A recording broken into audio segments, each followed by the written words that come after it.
eu era criança, eu gostava de um jogo chamado Jenga. Talvez você conheça o jogo. Eu sei que parece o nome de uma dança, mas só quem jogou sabe a emoção que as coisas mais simples podem proporcionar.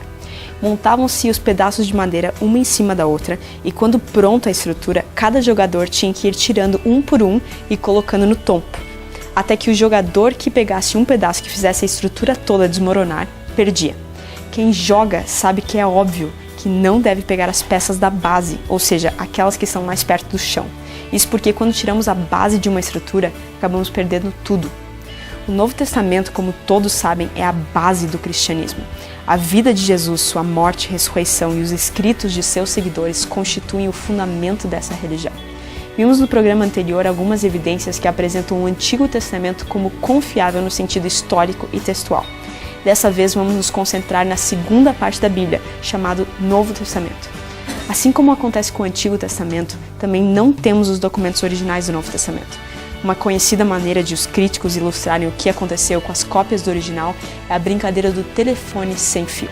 Aquele que começa a brincadeira fala uma frase, e ela tem que ser passada de ouvido em ouvido até que o último diz em voz alta que frase chegou até ele. É aquela confusão. A frase dita no fim da fila quase nunca se assemelha em nada com a frase elaborada no início. Então os críticos concluem que foi assim que o Novo Testamento, após diversas tradições orais e cópias, chegou até nós, completamente diferente daquilo que seus escritores registraram originalmente. Com a intenção de entender melhor esse assunto, foi desenvolvida a crítica textual. O objetivo é recuperar com os mínimos detalhes o texto dos documentos originais do Novo Testamento. Agora, como que fariam isso sem ter acesso aos originais? Imagine o seguinte, digamos que eu comece a nutrir uma vontade enorme de saber exatamente como foi um discurso de Winston Churchill, que não foi gravado e não temos acesso ao material usado para preparar o texto. Já se passaram uns bons anos depois do evento, então como que eu vou conseguir os relatos mais vívidos e acurados? A resposta é reunindo o máximo de informações possíveis e os relatos mais próximos ao dia do acontecimento. Assim, quanto mais relatos eu tiver daquele dia, jornais, revistas, entrevistas, maior vai ser a possibilidade de obter as informações exatas do evento, porque eu vou poder comparar uma informação com a outra e constatar quais são as descrições unânimes e quais são só enfeite. Usando esse exemplo bem limitado em comparação com a crítica textual, vemos que é mais ou menos isso o que os pesquisadores da área fazem. Reunir todas as cópias disponíveis do Novo Testamento e compará-las entre si para ver as igualdades e as diferenças entre uma cópia e outra. Mas para que fazer isso? Por que são encontradas diferenças entre elas? Não era para ter sido um texto sagrado e perfeito? Hoje, graças a Gutenberg, o inventor da imprensa, é muito fácil fazer cópias sem qualquer alteração em relação ao original. A máquina, que não tem como alterar o texto, é responsável pelo trabalho de copiar. Mas o Novo Testamento foi copiado muito antes dessa maravilhosa invenção.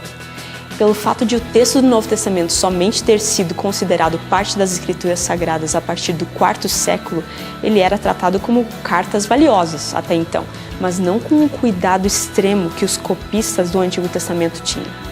Por isso, as variações encontradas nessas cartas são muitas e foram basicamente feitas até o V século. Primeiro, temos que entender como essas cópias eram feitas. Como acontece na brincadeira do telefone sem fio, muitos pensam que foi feita uma cópia da cópia, e depois mais uma cópia da cópia e assim por diante. Mas não foi assim. Primeiro eram feitas diversas cópias do original, e depois diversas cópias dessas cópias feitas a partir do original.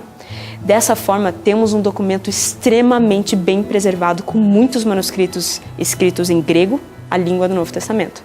Além disso, a cópia mais antiga está a apenas 50 anos da data da composição original, que seria o papiro P52, que tem pedaços do Evangelho de João. Temos também os escritos dos primeiros cristãos entre os anos 90 e 160 d.C., em que são registrados praticamente todos os versículos do Novo Testamento, exatamente como temos hoje. Agora, aqui vai uma informação interessante. O Novo Testamento é o documento antigo mais copiado e bem preservado da história e o que possui cópias mais próximas do original. Vamos dar uma olhada nos concorrentes e vocês vão entender um pouco melhor. A obra de Ilíada, de Homero, por exemplo, tinha a cópia mais antiga, datada para 500 anos depois do original, e a quantidade de cópias é 643. A obra de Aristóteles tem a cópia mais antiga datada para 1400 anos depois do original, e 49 cópias apenas.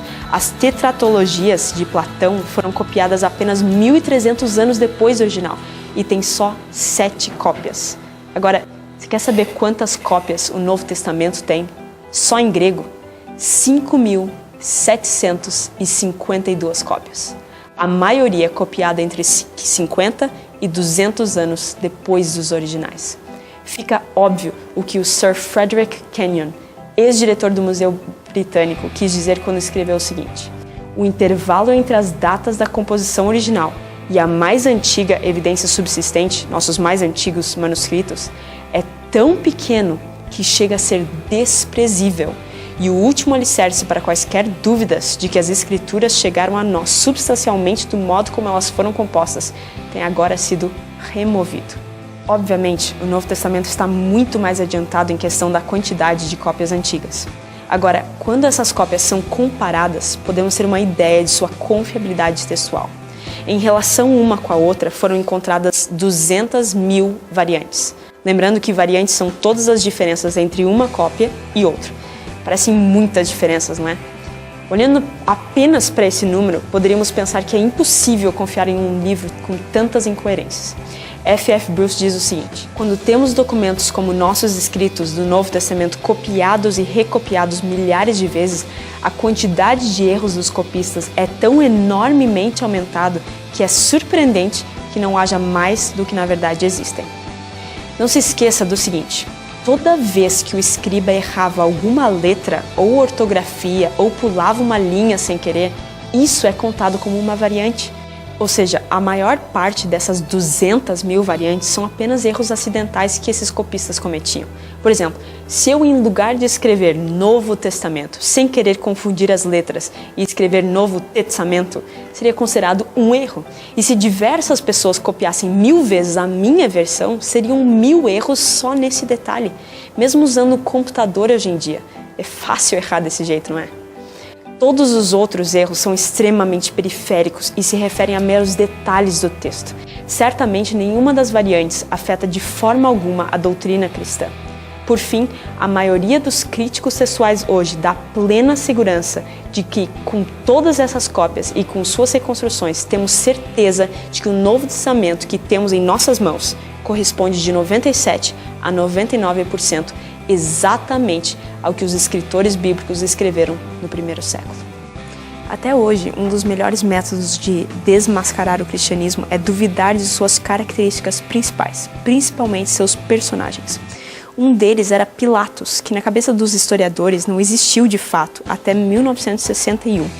Nesse ano foi encontrada em Cesareia Marítima a Pedra de Pilatos, uma inscrição com o nome de Pôncio Pilatos e Tibério, assim como a função de prefeito da Judéia. Podemos citar muitas outras descobertas, como o tanque de Betesda de João 5:1, o pavimento em que Jesus foi julgado, citado em João 19:13, uma vítima de crucifixão, o poço de Jacó, que aparece em João 4, moedas mencionadas no Novo Testamento, a cidade de Belém e Nazaré e a exatidão dos fatos geográficos, linguísticos e históricos no livro de Lucas e Atos. W.F. Albright, provavelmente o arqueólogo bíblico mais proeminente da história, concluiu dizendo o seguinte: o excessivo ceticismo mostrado contra a Bíblia por certas escolas de pensamento tem caído progressivamente em descrédito. Descobertas após descobertas têm estabelecido a exatidão de numerosos detalhes. Uma forma muito boa de se saber se um livro é confiável é conferir se o livro é tendencioso, ou seja, se ele é escrito de uma forma que distorce a verdade para que os autores sejam beneficiados. É como o currículo de alguém que distorce os fatos para parecer mais vantajoso contratá-lo. Por exemplo, alguém que foi caixa no McDonald's coloca em seu currículo: responsável pela tesouraria de uma multinacional. Alguns acreditam que os autores do Novo Testamento foram propagandistas, só interessados mesmo na fama, e por isso as histórias teriam sido aumentadas ou até mesmo completamente inventadas. Quero enumerar alguns fatos que vão clarificar esse assunto para nós. Primeiro, os autores do Novo Testamento incluíram palavras duras de Jesus que não seriam preservadas caso o personagem fosse inventado ou os discípulos não quisessem obedecê-las. Os autores bíblicos acrescentaram detalhes embaraçosos sobre si mesmos. 3. Incluíram eventos embaraçosos envolvendo Jesus, como quando ele foi chamado de louco, foi desacreditado pelos irmãos, foi chamado de mentiroso, foi abandonado pelos próprios seguidores, acusado de bêbado, de possuído pelo diabo, teve os pés enxaguados por uma prostituta, foi crucificado, o pior tipo de morte, e considerado abandonado por Deus. 4. Os autores deixaram intactos os mandamentos ou citações difíceis de Jesus, questões de adultério, divórcio, de oferecer a outra face, amar os inimigos, não acumular tesouros na terra e não julgar. 5. Eles mencionaram mais de 30 nomes históricos que poderiam ser facilmente verificados na época, como José de Arimateia, Pôncio Pilatos, Herodes e outros. 6.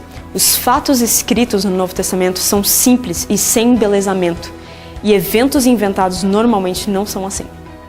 E por último, esses homens foram perseguidos, torturados e a maioria deles morreu por aquilo que acreditava, sem negar o que pregava. Eles só morreriam por uma verdade, não por uma mentira. Essa última evidência é aquela que mais me convence. Se eu tivesse inventado um personagem, sua morte e sua ressurreição, certamente com um revólver encostado na minha cabeça eu desistiria dessa fantasia em 1 segundo. Diferente dos homens-bomba do Islã, os discípulos e autores do Novo Testamento viram os fatos acontecerem diante de seus olhos. Mas quando existem homens fiéis que testemunharam algo extraordinário em suas vidas e na história, nem mesmo a espada, o chicote, a prisão ou a perseguição poderiam fazê-los calar.